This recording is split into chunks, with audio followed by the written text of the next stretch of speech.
Hello everybody and welcome. In this video I will show you how to manage gestures on your JBL Live 300 TWS. Basically, I like how they make gestures and we haven't a lot to change, but I will show to you. So open application. Now choose your device. Now click on gestures, and right here for the left earbud we can change just one mode. So we can choose talk through mode or ambient aware mode. Talk through it's okay for me, so I leave it, but if I wanna change to ambient aware, I'm just click on it. Then hide it, and let's go to the right one.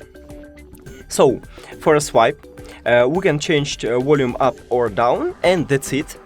So just stay it. For a double tap, we can choose next track or talk through or ambient aware mode, but I guess next track is okay because we can change on a left earbud to play next track. So I'm leave it.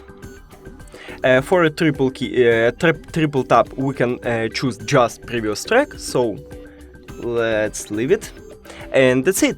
Thank you so much for watching this video. If you found it helpful, please consider subscribing to channel and leave the like on the video. It's really important to us. See you later!